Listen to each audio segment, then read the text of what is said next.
சென்னை தாம்பரம் மாநகராட்சியில் உள்ள பல்லாவரத்தில் வீரராகவன் ஏரியில் வெள்ளை நுரையுடன் தண்ணீர் வெளியேறி துர்நாற்றம் வீசுவதாக மக்கள் குற்றம் சாட்டியுள்ளனர்.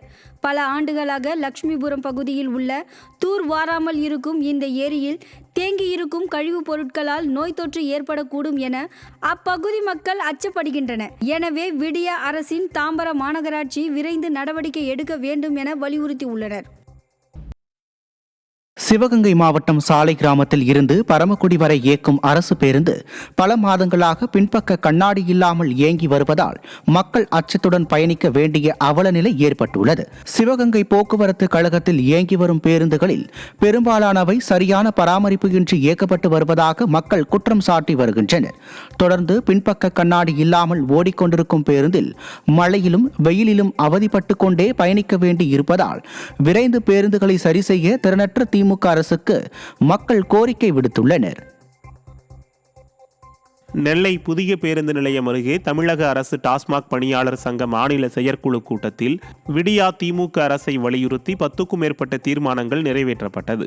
கூட்டத்துக்கு பிறகு செய்தியாளர்களை சந்தித்த டாஸ்மாக் பணியாளர் சங்கத்தின் மாநில தலைவர் பாலுசாமி 21 ஆண்டுகளாக குறைவான ஊதியம் பெற்று தற்காலிக பணியில் இருக்கும் டாஸ்மாக் பணியாளர்களை தொகுப்பூதிய அடிப்படையில் பணியமர்த்தி தகுதிக்கு ஏற்ப முறையான ஊதியம் வழங்க வேண்டும் என விடியா அரசை வலியுறுத்தினார்.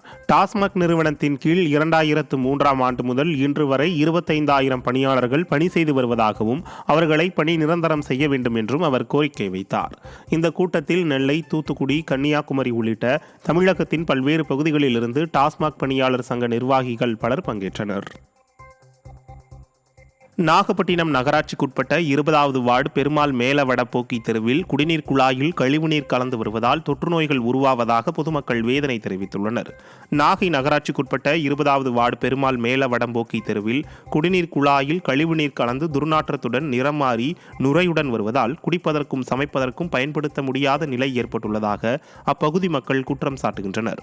தங்களுக்கு நிரந்தர தீர்வு ஏற்படுத்தி சுகாதாரமான முறையில் சீரான குடிநீர் வழங்க வேண்டும் என கோரிக்கை விடுக்கும் அப்பகுதி மக்கள் சாலை மறியலில் ஈடுபடப் போவதாகவும் எச்சரித்துள்ளனர். விடிய அரசு பொதுமக்களின் வேதனையை புரிந்து கொண்டு உடனடியாக நடவடிக்கை எடுத்து கழிவுநீர் கலப்பதை தடுக்க வேண்டும் என வலியுறுத்தப்பட்டுள்ளது. திண்டுக்கல் மாவட்டம் கொடைக்கானல் அருகே உள்ள வட்டக்கானல் பகுதியில் சொகுசு கார் விபத்துக்குள்ளானது. பெங்களூரிலிருந்து கொடைக்கானலுக்கு சுற்றுலா சென்றவர்களின் சொகுசு கார் வட்டக்கானல் பகுதியில் விபத்தில் சிக்கியது. இதில் பயணம் செய்த பெங்களூர் சுற்றுலா பயணிகள் சிறு காயத்துடன் உயிர் தப்பினர்.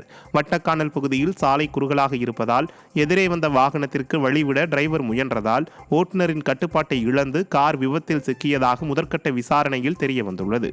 குறுகலான சாலையில் விடிய அரசு எச்சரிக்கை பலகை வைக்காததால் அடிக்கடி விபத்து ஏற்படுவதாக பகுதி மக்கள் குற்றம் சாட்டியுள்ளனர். கடலூர் மாவட்டம் புவனகிரி அருகே கட்டப்படும் பால கட்டுமான பணியால் பரவனாறு தண்ணீர் குடியிருப்புகளை சூழ்ந்துள்ளது. புவனகிரி அருகே வளையமாதேவி கிராமத்தில் உள்ள பரவனாற்றில் கடந்த 6 மாதத்திற்கு முன்பு பாலம் கட்டும் பணி தொடங்கியது. இதற்காக பரவனாற்றில் தண்ணீர் செல்வது தடுக்கப்பட்டதால் ஆற்றில் தேங்கிய தண்ணீர் அருகிலிருந்த குடியிருப்புகளை சூழ்ந்துள்ளது. சரியான திட்டமிடல் இல்லாமல் NLC நிர்வாகம் பாலத்தை கட்டுவதால் இதுபோன்ற பாதிப்பு ஏற்பட்டுள்ளதாகவும் தங்களை வெளியேற்ற அச்சுறுத்தலை ஏற்படுத்தி வருவதாகவும் குற்றம் சாட்டியுள்ள ஆயிக்குளம் குடியிருப்பு வாசிகள் தங்களுக்கு இழப்பீடு வழங்க வேண்டும் என கேட்டுள்ளனர். தேனி மாவட்டம் கம்பம் நகராட்சிக்குட்பட்ட கோம்பை ரோடு பகுதியில் பதுங்கியுள்ள சிறுத்தை குறித்து இதுவரை எந்த தகவலும் இல்லாததால் விடிய அரசின் காவல்துறை மற்றும் வனத்துறை அதிகாரிகளுடன் பொதுமக்கள் வாக்குவாதத்தில் ஈடுபட்டனர். கம்பம் நகராட்சிக்குட்பட்ட கோம்பை ரோடு பகுதியில் பதுங்கியுள்ள சிறுத்தையை காலை முதல் தொடர்ந்து கண்காணித்து வந்த வனத்துறையினர் மாலையில் கால்நடை மருத்துவர்கள் உதவியுடன் மயக்க ஊசி செலுத்தி பிடிக்கும் முயற்சியில் ஈடுபட்டனர்.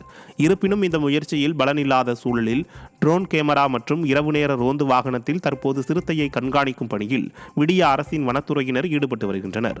விடிய அரசின் அலட்சியத்தால் அப்பகுதி மக்கள் வனத்துறையினர் மற்றும் போலீசாருடன் வாக்குவாதத்தில் ஈடுபட்டனர்.